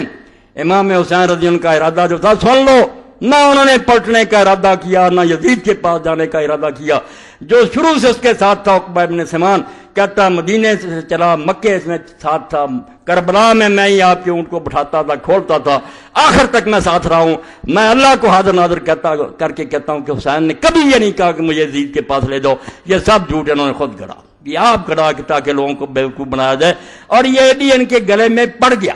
آپ حیران ہوں گے ان کو مہنگا پڑا، جو ان کا امام ہے نا اس دور میں محمد الخضری بیک، جس نے یہ ناسبیت پھیلائی اور یہ لکھی چیزیں، تاریخ لکھی اس نے، اب اس نے سوچا کہ اگر یہ مان لیں کہ امام حسین رضی اللہ مان گئے تھے کہ مجھے یزید کے پاس لے چلو، تو پھر تو یار لے جانا چاہیے تھا، قصہ مک گیا، خوش ہوتے ابن زیاد جا کے پیش کرتا کہ میں لایا ہوں، بڑا انعام ملتا، پھر اس نے کیوں نہیں مانا اور کیوں آپ کو قتل کیا؟ اس کو کھٹ گئی بات۔ اور یہی مولانا عتیق الرحمان اسمبلی، مولانا کہہ مولانا محمد منظور نعمانی صاحب کے بچے، انہوں نے بھی واقعہ کربلا، پریشانی انہیں بھی آئی کہ یار سمجھ میں نہیں آتی کہ جب آپ نے کہہ دیا تھا، ہم بھی کہتے ہیں یہ ٹھیک ہے کہ بات، تو پھر ابن زیاد کیوں نہیں مانا؟ تو پھر یہ اسمبلی نے تو اس طرح جان چھڑائی کہ اللہ کی طرف سے تقدیر ہی ایسی، تقدیر کہنا چاہیے اور کوئی بات نہیں، ورنہ قصہ ختم ہو گیا۔ اور یہ جو تھا خضری، اس نے کہا نہیں تقدیر سے بات نہیں بنے گی، پھر تو عبید اللہ بن زیاد بڑا مجرم ثابت ہو کہ جس نے خام خواہ امام حسین کو قتل کیا جب وہ بیعت کے لیے تیار تھے۔ اس نے صاف لکھ دیا کہ یہ کہانی بالکل، اس نے لکھ دیا ان کے امام نے کہ بالکل جھوٹ ہے کہ امام حسین نے اپنے آپ کے بارے میں کہا تھا کہ مجھے یزید کے پاس، ان کا امام ہی مکر گیا کہ یہ تو مانے تو مقدمہ خراب ہو گیا، پہلے تو کوئی بہانہ آ کے اس نے باغی سمجھ کر مارا، اب تو پھر وہ باغی بھی نہیں رہ گیا، پھر کیوں مارا؟ خود ہی انکار کر دیا۔ یہ محاضرات الامم الاسلامیہ پڑھ لیں، کہتا بالکل غلط بات ہے بھی غلط، میں نے بتا دی کہ دو جھوٹے ہیں، زکریا بن یحییٰ ضریر اور بعد میں جو خالد بن عبداللہ کسری ناصبی بغیث، بالکل لانتی اور ملعون آدمی، بڑی موت مرا، اپنے جرموں کی سزا بھگت کر مرا، اور خوش آمدیجی ایسے تھے درمیان میں، چلو رہ بات سنیں کہ یہی خالد بن عبداللہ الکسری ولید کے زمانے میں حجاج ظالم کی ممبر پر تعریف کرتا تھا، جب ممبر پر بیٹھتا تو ولید نے حکم دیا تھا کہ سارے گورنرز کی تعریف کریں، ظالم کی، جس نے 1,20,000 نے ایک آدمی کو فرش پر لٹا کر ذبح کیا، جامع ترمذی صحیح سند کے ساتھ، یعنی جو جنگوں میں مارے گا لاگن چھری سے 1,00,000 اس ظالم کو۔ اور صحیح مسلم جس کے بارے میں رسول اللہ کی حدیث ہے کہ ثقیف میں مبیر پیدا ہوگا، ایک ہلاکو آئے گا جو خون بہائے گا، اور اسماء بنت ابی بکر نے کہا وہ ہم نے دیکھ لیا، حجاج تو یہ وہ ظالم، اس کی تعریف کرتے تھے خطبے میں، ظالم خوش آمدی، ولید کا حکم کہ یہ میرا گورنر جس کی تعریفیں کر۔ اب سلیمان تخت پر بیٹھ گیا، وہ اس کا دشمن تھا، حجاج کا دشمن تھا، اسی لیے اس نے حجاج کے بھتیجے کو محمد بن قاسم کو بھی بلا کر واپس مروایا، موسیٰ بن سیر کو ختم کیا، جو گورنر تھے اس کے ولید کے سب کے دشمن ہو گیا حجاج کی وجہ سے، اس کا دشمن۔ اب سلیمان نے بیٹھتے ہوئے حکم جاری کیا، اللہ اکبر، یہ ملوکیت جو لعنت ہے کہ لوگوں کا دین ایمان ہی کوئی نہیں رہ جاتا، دانش فروش اپنا علم بیچتے پھرتے ہیں۔ یہی خالد بن عبداللہ القسری ظالم جو علی کو رضی اللہ تعالیٰ کو لعنت کرتا تھا، حجاج کی تعریف کرتا تھا، اب سلیمان کی طرف سے حکم آ گیا کہ جمعے کے خطبے میں حجاج پر لعنت کرو۔ اب دیکھیں یہ صحافی، یہ لکھنے والے کالم روز بدلتے ہیں، مرغ باد نما، جدھر کو ہوا چل پڑتی ادھر ہو جاتے ہیں۔ یہی تو دین فروش، ان کو میں نے کہا یہ جان فروش نہیں، یہ سر فروش نہیں ہے، انہیں حسین کی قدر کیا، وہ سر بیچنے والے تھے، ایمان بیچنے والے نہیں تھے۔ اب جب اس خالد بن عبداللہ کو حکم ملا، جمعہ تھا، اس نے کہا یار کیا کروں، پچھلے جمعے اس کی تعریف کرتا رہا، آج اس پر لعنت کروں، مصیبت میں پھنس گیا، کیا حل کروں؟ اب ہر سوچے، یہ غایت المرام آپ نے دیکھ رہی ہے، میرے پاس پڑی ہے، ام القرآن مکہ یونیورسٹی نے شائع کی ہے، حضور کے دور سے لے کر 900 ہجری تک جتنے کے گورنر ہوئے نا مکے کے، سب کے حالات، بہت اعلیٰ کتاب۔ اب وہ لکھتا ہے کہ خالد، اس سے ذرا اندازہ کرنا کہ دین کیسے برباد ہو گیا، اور مسلمان کی تو ایک زبان ہوتی، بس جو کہہ دیا کہہ دیا۔ مگر یہ کہنے لگا کل تک میں اس کو اچھا کہتا رہا ہوں، اس کی تعریف کرتا رہا ہوں، اب خلیفہ کی طرف سے مذمت کا حکم ہو گیا، بیٹھا اور بڑی بے شرمی کے ساتھ اللہ کی حمد و ثنا کے بعد اس نے کہا یار ابلیس ملائکہ میں تھا، فرشتوں کا سردار ہو گیا، فرشتے اس کی نیکیوں کی وجہ سے سمجھتے رہے بہت اچھا ہے، مگر بعد میں اللہ تعالیٰ کو پتا تھا کہ اندر سے خراب ہے، اس نے ایک آزمائش کی، اس آزمائش میں فیل ہو گیا تو اس پر لعنت ہو گئی۔ اسی طرح ہم حجاج کی ظاہری نیکیاں دیکھ کر کے وہ اچھے کام کرتا تھا، اس کو اچھا سمجھتے رہے، مگر وہ ابلیس کی طرح نکلا رہا۔ ہمارے امیر المومنین کو اللہ نے سلیمان بن عبد الملک کو وہ بات بتا دی جو ہمیں نہیں معلوم، اس کو اس کے اندر کا پتہ چل گیا اور اس کی طرف سے حکم آیا، اس لیے لعنت اللہ علیہ۔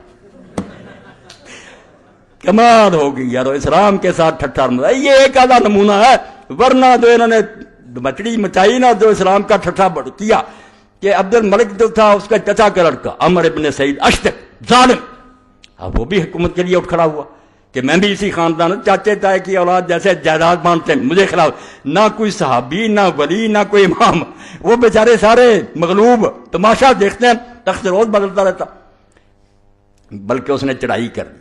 اب عبد الملک نے دیکھا کہ مصیبت میں پھنس گیا، اس نے اس کو کہا کہ تو میرے چچا کا لڑکا، یار محل میں آ جا، میں خدا ضامن دیتا ہوں، کوئی تجھے کچھ نہیں، امان دے دی، آ گیا۔ اور جب وہ محل میں داخل ہوا تو پہرے دار بٹھائے ہوئے تھے دھوکے سے، انہوں نے عمر بن سعید اشتک کو گرفتار کر رہی ہے اور بعد میں بری طرح قتل ہوا، وہ ظالم بھی اپنے انجام کو پہنچا۔ مگر اس سے خلیفہ کا اندازہ کریں کہ عبد الملک وعدہ کرتا کہ میں اللہ کی پناہ دیتا ہوں اور پھر جاتا، اور اسی لیے ایک بدو آیا پھر، یہ قیامت اسلام پر جو حسین رضی کے سامنے آ رہی تھی۔ آپ تو نماز روزے کو روکتے ہیں کہ نماز روزے کو یزید نے کیا کیا تھا، سلطنت اسلامیہ جبر میں بدل گئی تھی، جس کو حضور نے کہا سب سے پہلے میری سنت کو بنو امیہ کا ایک آدمی بدلے گا۔ اب وہ ڈھونڈو کون ہے، اگر امیر معاویہ نہیں ہے تو بتاؤ کون ہے جس نے سنت بدلی۔ وہ علامہ البانی صاف لکھتے ہیں کہ امیر معاویہ ہیں جنہوں نے اس کو بجائے شورا کی وراثت بنا دی۔ پھر کوئی اچھا بیٹا آیا، کوئی بدماش آ گیا، جب خاندان میں بن گئی کوئی ٹھیکہ کہ ضرور نیکی پیدا ہوں گے، تماشا بن گیا۔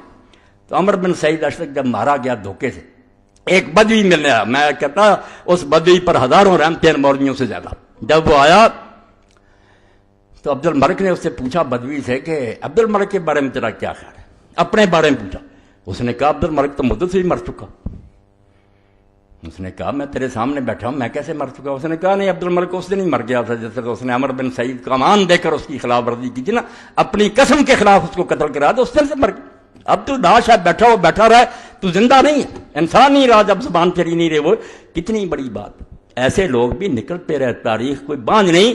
امیر معاویہ کے دربار میں عورتیں جاتی رہیں اور دلیری سے حضرت علی کے فضائل بیان کرتی ہیں اور اس کی مرمت کرتی، ڈری نہیں۔ خیر یہ الگ موضوع ہے، آہستہ آہستہ امت یہاں تک پہنچی ہے جہاں ہم پہنچ گئے کہ حق کہنے والا نہیں رہا، زبانیں گنگ ہو گئی ہیں، سارے اس میں آفیت سمجھتے ہیں کہ آرام سے یار اپنا وقت گزارو، کیوں حکومت کو مخالف کرنا۔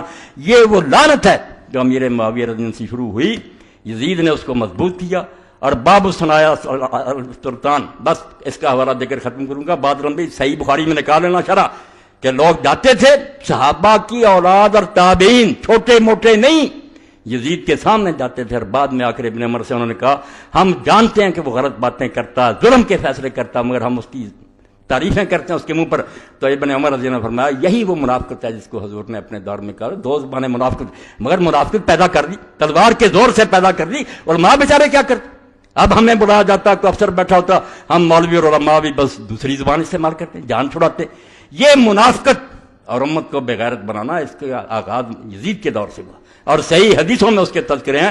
اس لیے جن میں غیرت تھی وہ اٹھ کھڑے ہوئے کہ بجائے زندہ رہنے کے مرنا بہتر ہے. اور میری بات کا انجام اس پر ہے کہ حسین رضی اللہ عنہ کا جو علم لہراتا تھا، جو جھنڈا آپ کے پاس تھا، جو اس پر لکھا ہوا تھا میرے بھائی اور براؤ بہنوں، وہی بس امام کا مشن اور وہی دین کا نچوڑ ہے. وَإِنْ كَانَتِ الْأَبْدَانُ لِلْمَوْتِ أُنْشِئَتْ فَقَتْلُ امْرٍ فِي اللَّهِ أَوْلَىٰ وَأَفْضَلُ. جب یہ جسم بنے ہی اس لیے ہیں کہ ایک دن انہوں نے مرنا ہے، تو کیوں نہ پھر آدمی اللہ کی راہ میں مرے، یہ اس کا مرنا افضل اور بہتر ہوگا. وَإِنْ كَانَتِ الْأَبْدَانُ لِلْمَوْتِ أُنْشِئَتْ. اس لیے حسین کو سمجھنا تو اس جھنڈے کو دیکھو، اور اگر تم بزدل ہو، چوہے ہو اور بلوں میں گھسے ہوئے ہو، تو اللہ کے لیے حسین کو نیچے گرانے کی کوشش نہ کرو کہ وہ بے وقوف تھا، لوگوں کے کہنے میں آ گیا. نہیں، وہ دانا تھا، وہ کوفہ میں رہا تھا، وہ ایک آدمی کو جانتا تھا کہ یہ کیسے آدمی ہے. وہ اس کے باپ کے صحابی تھے، ان کے بارے میں اس کو کوئی شبہ نہیں تھا، اور نہ انہوں نے کسی نے دھوکہ کیا. یہ تاریخ کی کتابیں جو کورسز میں لگائیں ان کو آگ لگا دو، جو کوفہ والوں کو بدنام کرتے ہیں. وہ خالص اور مخلص تھے، اور انہوں نے بعد میں بدلہ لینے کے لیے اپنی جانیں دی. تم بکواس کرتے ہو، تمہارے گورنر نے اور تمہاری فوج نے آ کر ان کو بے بس کر دیا، بعضوں کے ہاتھ پاؤں کاٹ دیے، بعضوں کو لٹکا دیا. جب لوگوں نے دیکھا کہ عبید اللہ بن زیاد خبیث نے آتے ہی حضرت مسلم ابن عقیل کو دھوکے سے پکڑا، مکان میں تھے، وہاں بھی قسم دی، وہاں قسم دی گئی کہ ہم آپ کو امان دیتے ہیں، آپ چلیں، کچھ نہیں کہا جائے. مگر سامنے لایا گیا تو اس نے امان دینے والے سے کہا کون ہو تم امان دینے والے، اور بری طرح پھر آپ کو شہید کیا. اور آپ کا ساتھی جو تھا اس کو بھی دونوں کو چھت پر لے گئے. ہانی بن عروہ کو مسلم وہ درود شریف پڑھتے تھے، اللہ اکبر استغفار ذکر کرتے تھے. دونوں کی گردنیں ماری گئیں، لاشیں جسم پر زمین پر گری، اور ان لاشوں کو پھر رسے ڈال کر بازاروں میں گھسیٹا گیا. اور سارے ان کے جو تھے امام حسین کے آنے سے پہلے یزید کو روانہ کر لیے. اور ظالموں، یہاں تمہارا کوئی عالم مارا گیا، تم نے کوئی نہیں دیکھا کہ ضیاء الحق نے کو حکم جاری کیا تھا کہ علامہ صاحب کو مارو. کسی کے پاس کوئی ثبوت نہیں ہے کہ نواز شریف نے کو حکم دیا، مگر تم آج تک روتے ہو. ان کا دور تھا، انہوں نے کیا. وہ تو سارا پتا کہ اس کے باپ کے زمانے سے یہ رہے ہوئے ہیں کہ نہیں اس کی بیعت کریں گے. بیوقوف تھا، تخت پر بیٹھا ہوا، جانتا تھا کہ ابن زبیر اور امام حسین نے میرے باپ کو جواب دے دیا تھا کہ نہیں مانیں گے. اس لیے کوئی چھپی بات تھی. ان کا ایک ایک دن کا پروگرام جو تھا وہاں جاتا تھا. سڑ گئے ہانی بن عروہ کر مسلم نے کہا کہ آئندہ ظلم نہ کرنا. اس لیے خدا کے لیے اس واقعہ کو جس سے مومنوں میں حریت اور غیرت پیدا، اس کو ختم نہ کرو. اگر ہم کچھ نہیں کر سکتے، آپ سب گواہ، میں اللہ کو حاضر ناظر کر کے کہتا ہوں پتہ نہیں زندگی ہے، میں اللہ کی قسم دنیا اسلام میں جتنے حکمران ہیں ان سے برات کا اعلان کرتا ہوں. میں ان کو اپنے حاکم نہیں مانتا، ان کو میں جو شریعت کو اپنے ملک میں نافذ نہیں کرتے، میرے یہ حکمران نہیں ہیں. میرے دل میں جو آگ لگی ہے وہی یہی ہے کہ اللہ کسی دن اس زمین پر تیرا اور تیرے رسول کا جھنڈا لہرانا چاہیے، تیرا نظام جاری ہونا چاہیے. وہ ایک چپا پر زمین پر جو جاری کرے گا وہ میرا امیر ہوگا، وہ میرا امام ہوگا، وہ میرا خلیفہ ہوگا. یہ حکمران ہیں، متغلب ہیں، مسلط ہیں، زبردستی بیٹھے ہیں، بیٹھے ہیں. ہم ان کا کچھ بگاڑ نہیں سکتے، بے بس اور مجبور ہیں. مگر میں نے آپ کو گواہ کر کے کہہ دیا کہ ریکارڈ کر لو کہ میں ان کو حقیقی معنوں میں اپنے حکمران نہیں مانتا. اگر میرے دل میں بھی آئے کہ یہ ہمارے حکمران تو اللہ کی کروڑ لعنت ہو. یہ نہیں ہمارے حکمران. ہمارا حکمران وہی ہوگا جو اللہ اور اس کے رسول کی کتاب سنت کے مطابق عمل کرے گا. اور یہ امام حسین کی تحریر سے میں پڑھوں گا کہ انہوں نے جو خط لکھا، تم کہتے پتہ ہی نہیں چلتا امام حسین کا کیا مقصد. یہ یوسف لکھتا ہے. اب پتہ تو تب چلے جب آپ کے خطبے اور آپ کے خط پڑھے. جب آپ نے پڑھنا ہی نہیں تو آپ کو پتہ کیا چل رہا. امام نے اپنے خطوں میں لکھا کہ لوگوں، ایک ہی اصولی بات ہے، نہ میں اپنے نانا کی گدی چاہتا ہوں، نہ تخت کی ضرورت ہے. امام مسلمانوں کا سربراہ صرف ہو سکتا ہے جو اللہ کی کتاب پر عمل کرے، رسول اللہ کی سنت کو جاری کرے، اور اس کی اپنی زندگی بھی خدا رسول کی مرضی کے مطابق ہو. نل امام سوائے اس کے کوئی امام نہیں. اور جھگڑا تو یہ تھا، نہ شراب کا تھا نہ زنا. وہ دیر رات شراب پیتا، یہ اتنی کوئی برائی نہیں تھی. لوگوں میں عیب بھی ہوتے ہیں. بدماشی یہ تھی کہ مسلمان دیکھتے رہ گئے اور تلوار کے زور سے ایک شخص کو بٹھا دیا. اور جس غریب نے یہ کہا کہ یہ کیا ہو رہا ہے، مسجد نبوی میں پڑھوں گا صحیح بخاری سے کہ انجام کیا ہوا. امیر معاویہ کے گھر نے کہا پکڑ لو اس کو، اور وہ حضرت عبد الرحمن بن ابی بکر، اس کا نام ہی نہیں ہے. عبد الرحمن بن ابی بکر رضی اللہ تعالیٰ عنہ بھاگ کر اپنی بہن ام المؤمنین عائشہ کے گھر میں گھس گئے. پھر بچے، اور پھر بھی اس ملعون نے وہاں کہا کہ یہی ہے جس کے بارے میں قرآن میں سورہ کاف اتری ہے، اللہ نے لعنت کیا اس پر۔ تو اماں بولی، پھر اس نے کہا بکواس کرتا تو، جھوٹا تو، ہمارے بارے میں ابو بکر رضی اللہ کے خاندان کے صرف وہ آیتیں اتری ہیں جن میں میری بریت کا اعلان ہے، اور کوئی آیت نہیں اتری۔ تیرے باپ پر اللہ کے رسول نے لعنت کی تھی جب تو اس کی پشت میں تھا، اس لیے اس لعنت کا اثر تجھ میں بھی ہے۔ یہ اماں کے خطبے اور عبد الرحمن بن ابو بکر کے خطبے کس طرح مروان کے سامنے اس نے کہا کہ یہ کون سی حکومت ہے جو تم قائم کر رہے ہو، ہرکلیہ و کیسریہ، یہ کافر بادشاہوں والا رواج ہے تم دینا چاہے۔ بیچارے کو وہاں گرفتار کرنے کا حکم دیا، اور پھر وہ مدینہ شریف نہیں رہ سکا، مکہ بھاگ گیا غریب۔ حسین تو بھگتتا رہا نا رضی اللہ عنہ، یہ عبد الرحمن بن ابی بکر مکے چلا گیا، اور مکے نہیں رہنا نصیب ہوا، پہاڑوں میں چھپ گیا امیر معاویہ کے دور میں، حبشی 10 میل دور مکہ، اور وہیں سو گیا اور اچانک مر گیا۔ تو حضرت عائشہ رضی اللہ عنہ کو حاکم لکھتے ہیں دیر تک یہ شبہ رہا کہ یہ مرا نہیں، اس طرح لوگ مرتے نہیں، یہ مارا گیا، ان لوگوں نے اس کو زبردستی مارا، ورنہ عبد الرحمن کی موت کا کوئی سوال تھا کہ وہ پہاڑوں میں سویا اور مر گیا۔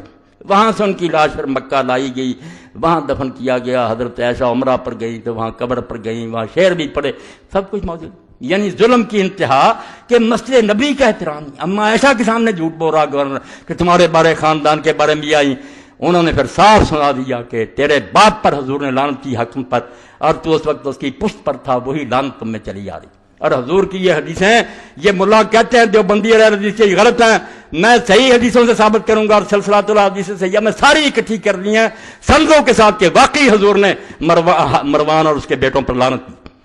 اب کہتے ہیں نہیں ساری اولاد کی بات نہیں، بیٹے جو تھے عبد الملک رب سارے برے تھے، پوتا اگر نیک نکلا عمر بن عبد العزیز وہ الگ بات۔ آپ حدیثوں کی طرف اللہ کے لیے آئیں، یہ کہانیاں جو چھاپتے ہیں نا رسالے، چھوڑ دیں کہ ہر ملا اور مولوی کھڑا ہو جاتا نہیں، حسین کو کوفیوں نے بلایا چلا گیا، پھر منت سماجت کرتا رہا، جان چھڑاتا رہا۔ لعنت ہے جھوٹ بولنے والوں پر۔ نہیں، جو اٹھا تھا وہ ایک ہی بات، عزم اونچوں کو سارا استوار۔ حسین جب اٹھ کھڑا ہوا تھا نا سوچ سمجھ کر، 20 سال امیر معاویہ کے دیکھ کر، اور اس وقت ہی اپنے ساتھیوں کو بتا دیا تھا کہ میرا ایک دن جو اس کی حکومت میں گزر رہا ہے، مجھے کوئی سمجھ نہیں آتی کہ میں خدا کے سامنے کیا عذر پیش کروں گا۔ جہاد تو اب بھی فرض ہو چکا، مگر میرے بھائی نے چونکہ وعدہ کر لیا تھا میں نبھاؤں گا، اگر بعد میں انہوں نے بدماشی کی تو اٹھ کھڑا ہو۔ پہلے سے تیار تھے، اس لیے جب اٹھے ہیں نا، آپ ہمالیہ کی مثال دیتے ہیں کہ بڑا پہاڑ ہے، اقبال کہتا ہے عزم اونچوں کو سارا استوار۔ حسین کو پہچانو تو صحیح، اس کا عزم اور حوصلہ پہاڑوں کی طرح مضبوط تھا۔ پہاڑ ہل سکتے ہیں، وہ نہیں ہل سکتے۔ ہلنا ہوتا تو گھر سے کیوں چلتا؟ پتا نہیں تھا بچے اور عورتیں ان کے ساتھ کیا ہوگا، میرے ساتھ کیا ہوگا؟ نہیں، پائیدار و تند سیر و کارگار، ہمیشہ سے قائم اور دائم۔ اور ایک بات جو درمیان میں رہ گئی، صرف آخر میں بیان کر دوں کہ اللہ نے دنیا میں امام حسین اور حسن کا نام پوشیدہ رکھا۔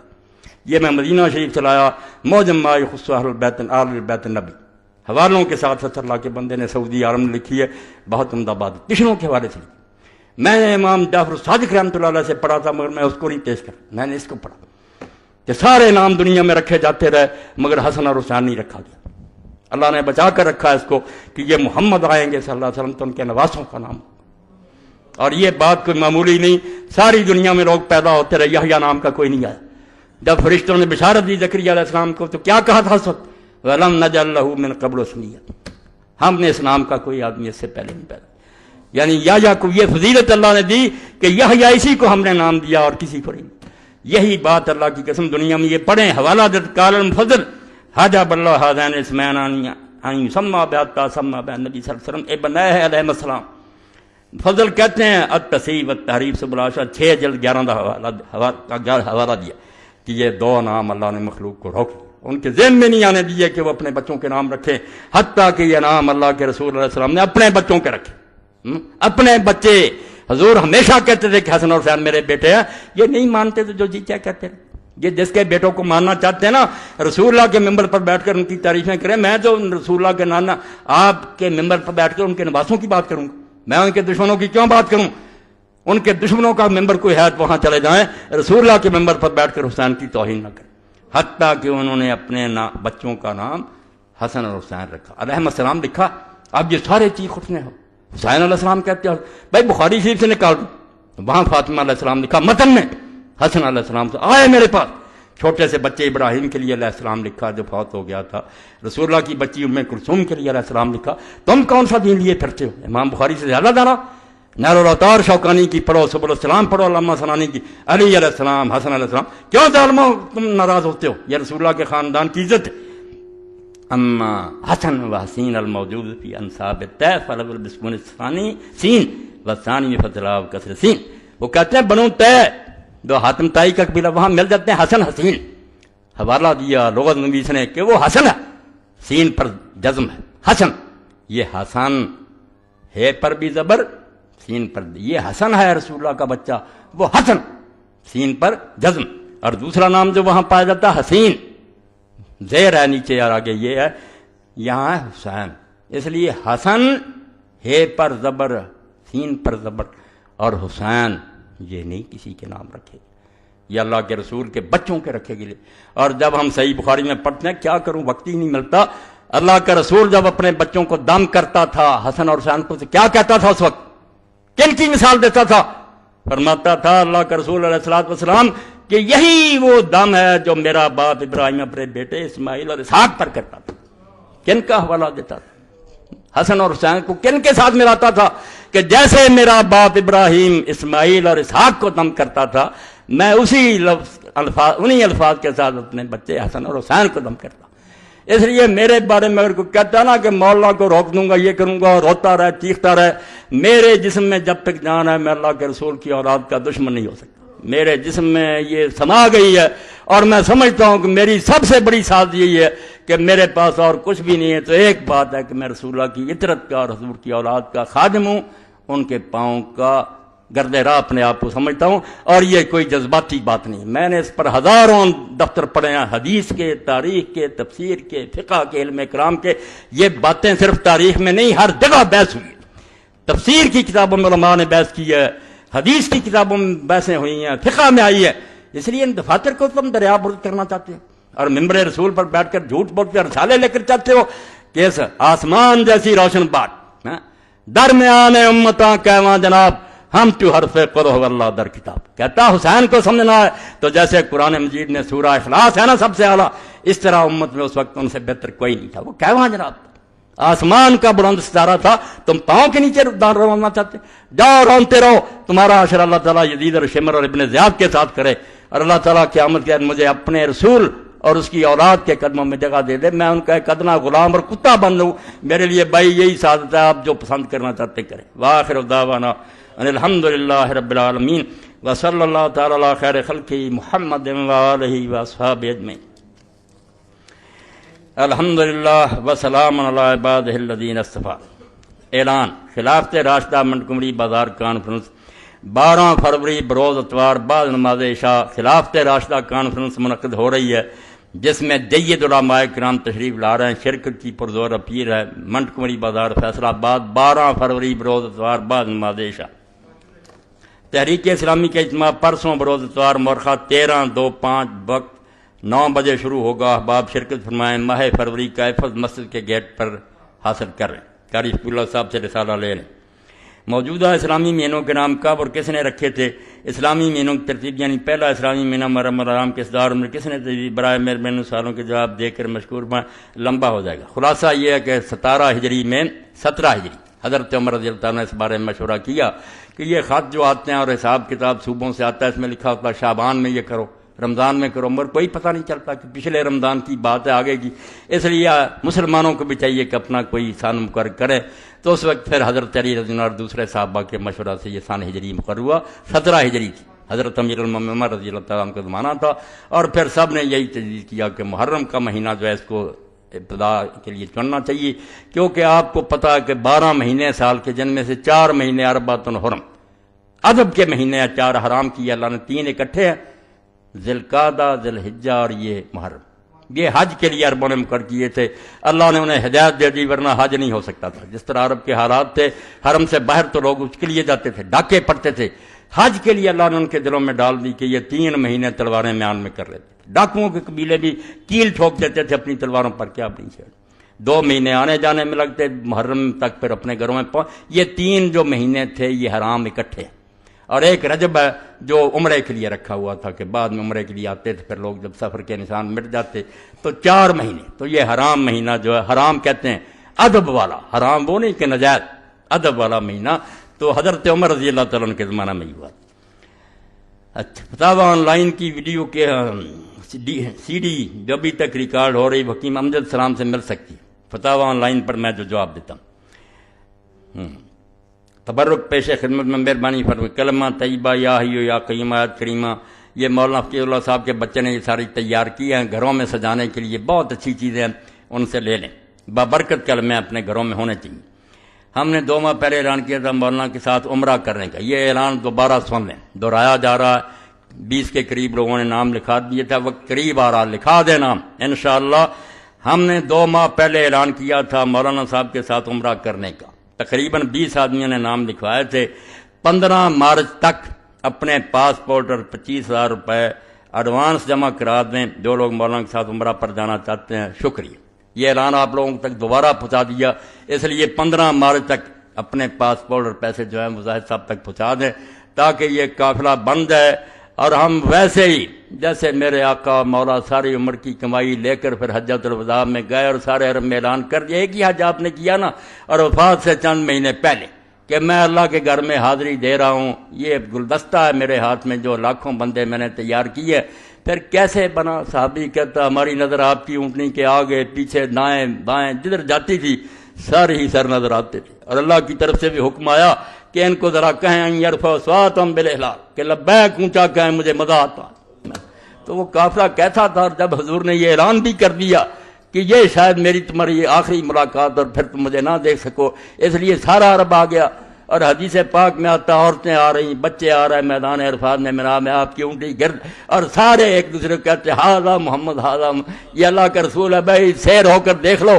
حضور نے اعلان کر دیا کہ پھر ملاقات نہیں ہوگی، اس لیے کوئی پتہ نہیں کہ زندگی کا یہ آخری سفر ہو، تو اگر لوگ کچھ جانا چاہتے ہیں تو اللہ توفیق دے تو ساتھ چلیں انشاءاللہ۔ میرے اور آپ کے لیے یہ سفر اللہ ببرکت کرے گا۔ اللہم صلی علی سیدنا و مولانا محمد وعلی آل سیدنا و مولانا محمد وبارک وسلم۔ اللہم اغفر للمؤمنین والمؤمنات والمسلمین والمسلمات الاحیاء منهم والاموات، ان اللہ یامر بالعدل والاحسان وایتاء ذی القربى وینہی عن الفحشاء والمنکر والبغی یعظکم لعلکم تذکرون۔ محمد وآلہ واصحابہ اجمعین۔ اللہم انصر الاسلام والمسلمین واخذل الکفرۃ والمشرکین۔ ربنا افرغ علینا صبرا وثبت اقدامنا وانصرنا علی القوم الکافرین۔ ربنا لا تجعلنا فتنة للقوم الظالمین ونجنا برحمتک من القوم الکافرین۔ اللہم احسن عاقبتنا فی الامور کلها واجرنا من خزي